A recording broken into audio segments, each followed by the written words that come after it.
and a warm welcome to another episode of Tax File. I am your host, Lori Bala Hassan, and today we've got a packed show that's sure to inform and inspire. We'll kick off with the latest tax news, giving you the updates you need to stay ahead.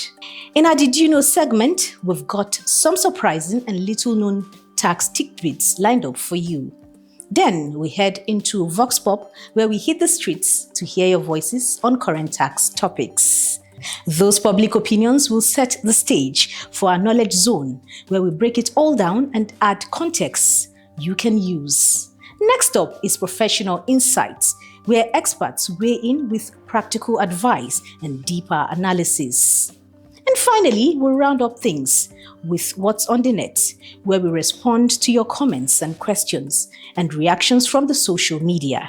There's a lot to cover, so let's get started.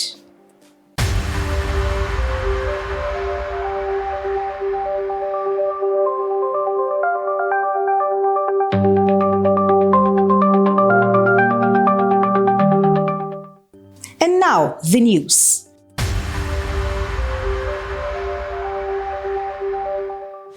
The Federal Inland Revenue Service, FIRS, has held its inaugural Research Day at the Revenue House, Abuja, with the theme Enhancing Tax Administration Through Evidence-Based Decision-Making.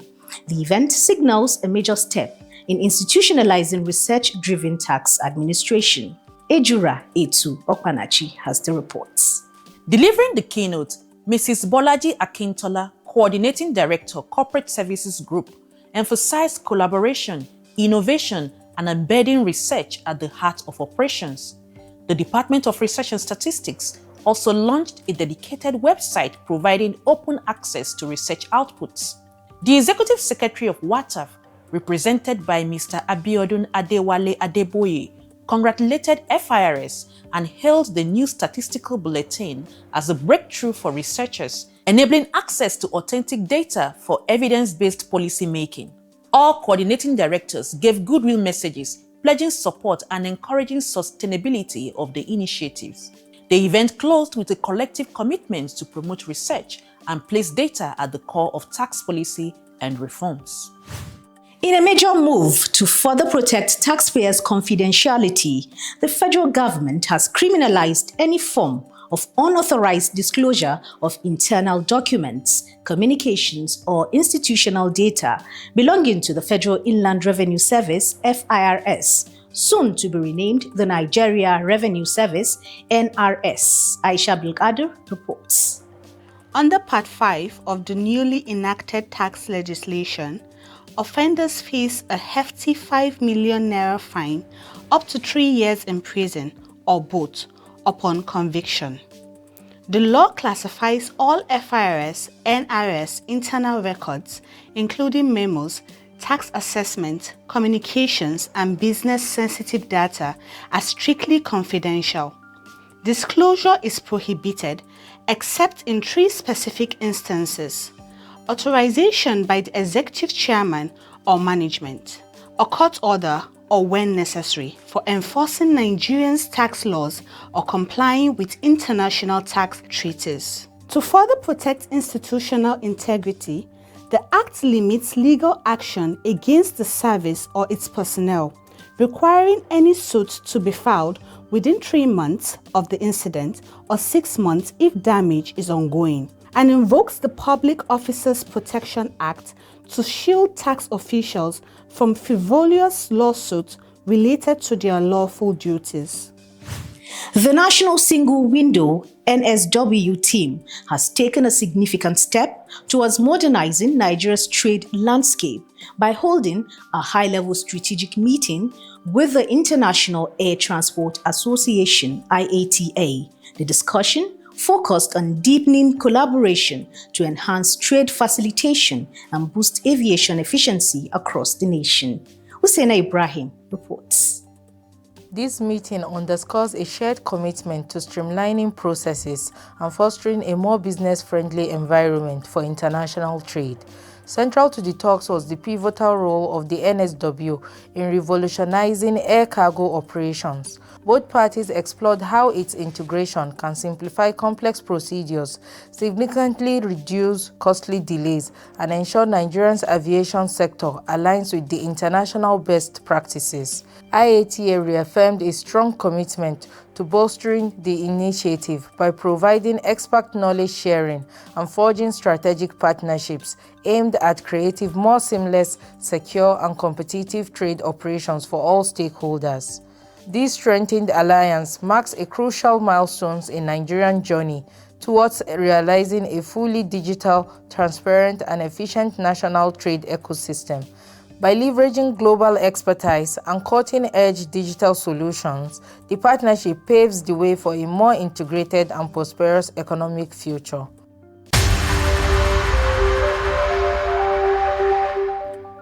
Let's join Mariam on the Vox Pop segment.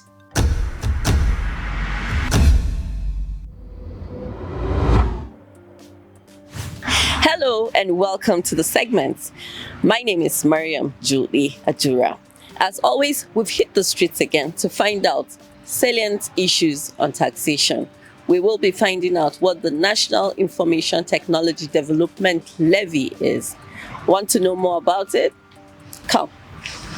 When we talk of the National Information Technology Development Levy, it's a levy which came about in the effort of the federal government to support information technology development in the country.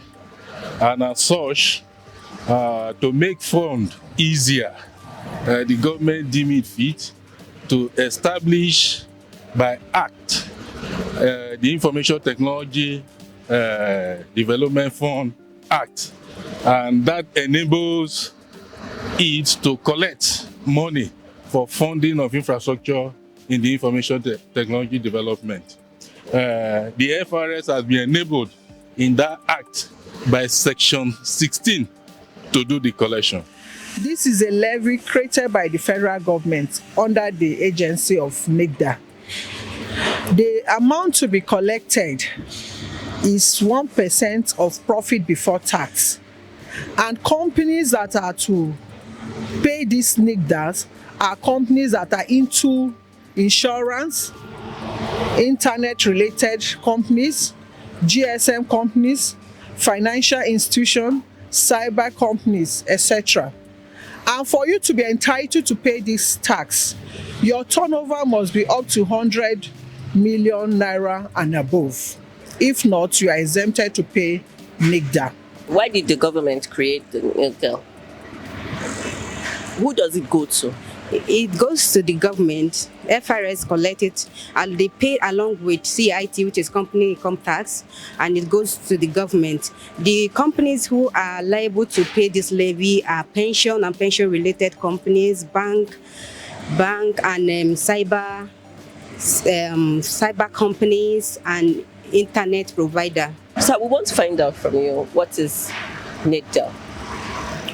NIDA is acronym for National Technology Development Agency. Then the levy that funds the agency is collected by FRS and remitted to NIDA. The levy is called NIDA levy and is enabled by Section 12 of the NIDA Act, which imposes a 1% before tax, 1% on profit before tax by certain category of company. FRS collect this fund and remit to NIDA, but then their turnover should be above 100 million. It should be 100 million and above before they can pay this levy. FRS administer it, impose it. It's also pay along with CIT. When these companies are paying their CIT, they pay the levy. There are times, if there is default, there is also penalty. If within 60 days the levy have not been paid, after FRS have sent notice of assessment, there's a penalty of 2%. Then if it still remains unpaid, On conviction, there should be a penalty of no less than 1 million.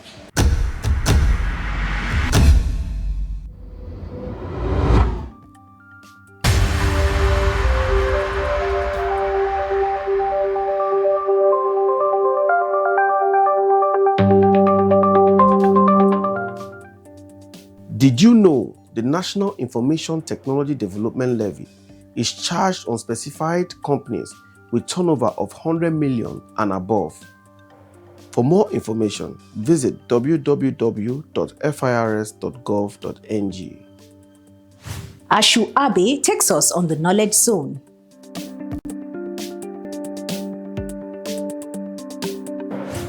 Hello and welcome to Knowledge Zone, where we shed more light on interesting conversations earlier had on the streets.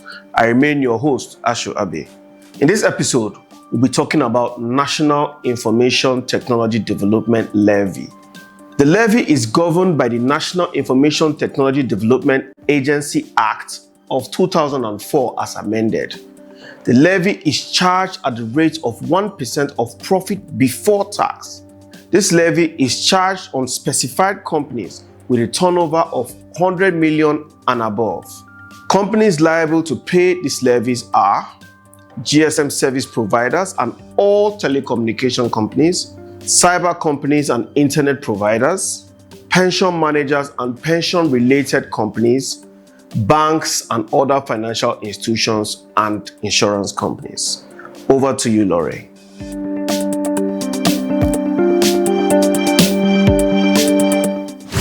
And now to our Professional Insight segment.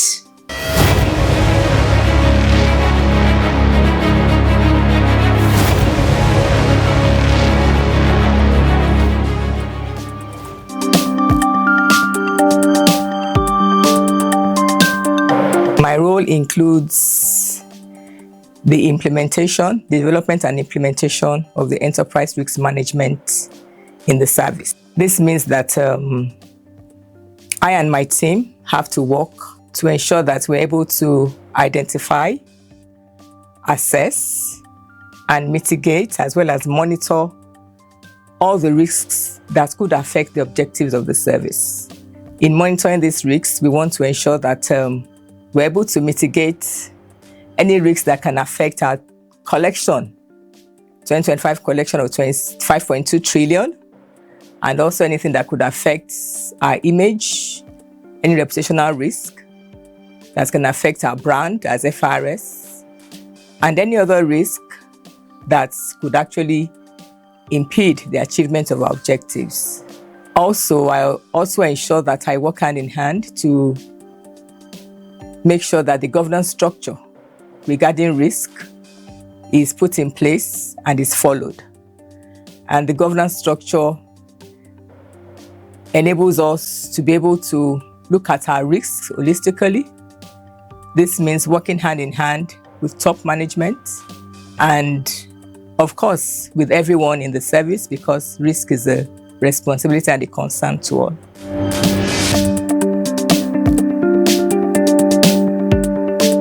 So the Federal Inland Revenue Service actually does enterprise risk management, looking at the enterprise risk management documents. And these documents are quite a number. So we have the enterprise risk management policy, which I'll talk about. We have the enterprise risk management framework. We have the enterprise risk management charter. We also have the enterprise risk management terms of reference for the Enterprise Risk Management Steering Committee. So the policy is what we work with to guide our governance, because as risk management department, we work with risk champions, we work with risk owners who are directors in core tax operations or even in non-core tax operations. So we have these risk champions in all the departments of the service. So like I said, we have risk champions, we have risk owners who are directors or CDs, coordinating directors. We also have the risk management department as a department that would oversee what the risk owners and the risk champions are doing regarding our risks. And of course, the risk management department is overseen by the coordinating director, corporate services group. And then in the governance structure, we make our reports to the Enterprise Risk Management Steering Committee, which is headed by the EC, Executive Chairman FRS, and then of course, at the ultimate is the board committee, where there is a board.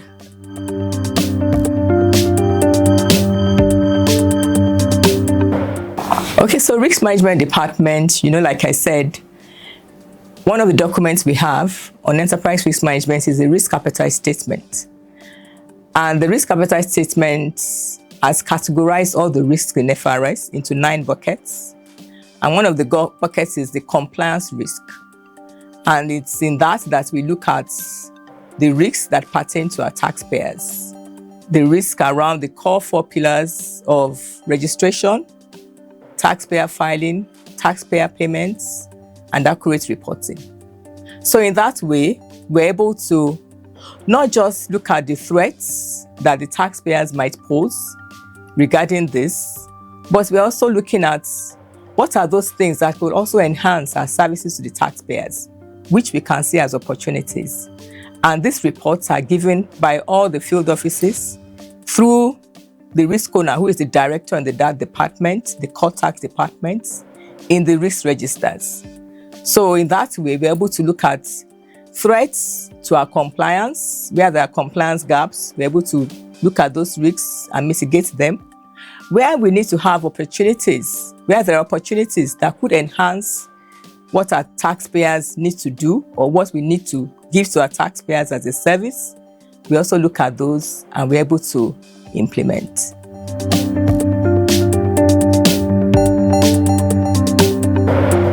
Okay, so one thing we're looking at in Risk Management Department is the fact that, just like I said, risk is a concern for everybody.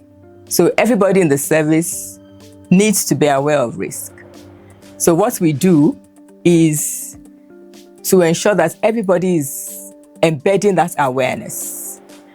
So one of the things we have done is that we go on sensitizations. This year we've had a webinar to talk about the enterprise risk management documents. This year, with the approval of the Coordinating Director of Corporate Services Group, we've gone to a lot of field operation offices so that we also go and tell them about the compliance risk, because that is what pertains to obligations of taxpayers. Recently, we've also gotten the approval of the Executive Chairman for the mainstreaming and adoption of compliance improvement plans as a strategy for compliance risk. And in that way, we've been able to go around the offices to tell them about compliance risk management.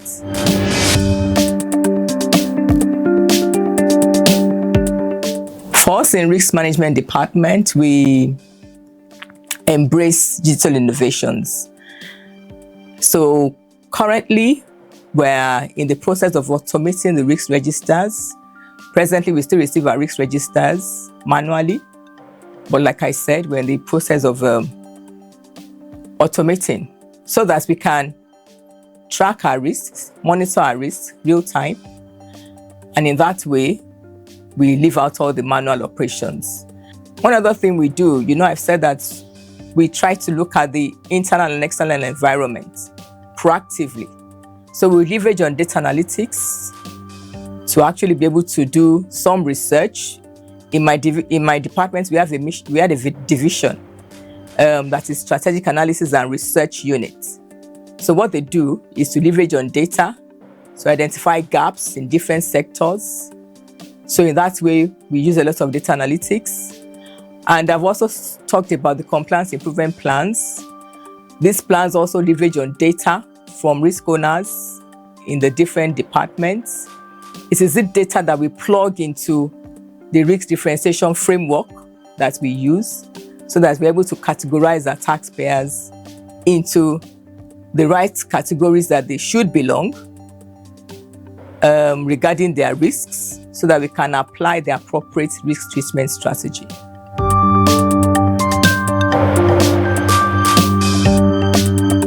One of the successes we recorded is we've gotten a lot of buy-in from management, from top management on risk. We report to the Enterprise Risk Management Steering Committee, which is chaired by the ECFRS. to look at those risks and ensure that any control owner or any risk owner that has a responsibility for any risks does ensure that they mitigate such risks. We've also had achievements in the area of the compliance improvement plan. Last year, we had the IMF work with us on a pilot compliance improvement plan to close some compliance gaps in a particular scope of taxpayers, looking at value-added tax. And from that pilot, we were able to close compliance gaps over 90%. So that was really, really something that was tremendous. And in 2025, because of the success we had with the pilot, we are now implementing the compliance improvement plans on a broader scale. Now we get 100% submission of risk registers from departments in headquarters, all departments in headquarters, and even from the core tax operations. So we also make recommendations based on the research we do on these sectors. Yes, we have some challenges, and then one major challenge that I would say we still have is the fact that risk management is driven by the support of top management. We have that support, but we need to get more. And when I say we need to get more, it is because risk management needs to be at the forefront of every operation, of every policy, of every procedure in the service, so that we can proactively identify what the risks are and be able to bring this urgently to the notice of management. Because it's important that we're able to curtail our risks before they become a crisis. I'd like to conclude that even as we transit to the Nigeria Revenue Service, risk management currently is looking at all the tax laws and seeing how it could also make an impact in identifying whatever transition risks will be involved. And in this way, we'd also be able to move the organization forward.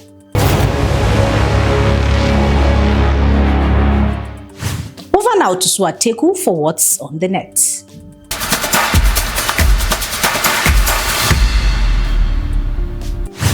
Hello and welcome to What's on the Net. My name is Joyce Wateku. Catherine Chinyere is saying, please, I want to ask, tax clearance and tax compliance, are they the same thing? Well, Catherine, they are related but distinct concepts. Tax compliance refers to a taxpayer's ability to follow tax laws and regulations. It means filing tax returns correctly, paying taxes when due, and meeting all obligations within the required timelines.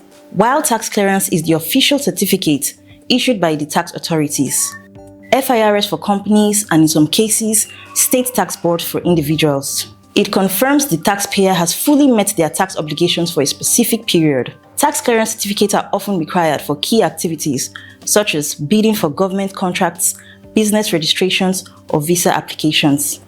In summary, compliance is the practice, clearance is the evidence. At Gambo Tech is asking, I have submitted all necessary documents for Tax Pro Max registration, yet your team at Yaba MSTO has refused to do the needful, over 2 months now. There must be a technical reason why the registration has not yet been done.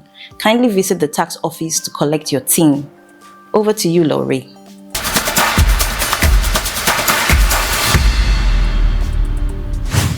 And that's a wrap on this episode of Tax File. Hopefully you are walking away with a few more answers and a better grip on the tax world around you. But we are not done yet. Keep the conversation going by connecting with us on our social media handles. Until we meet again, I am Laurie Balahassan. Stay smart, stay compliant, and keep tuning in to Tax File. FIRS, simplifying tax, maximizing revenue.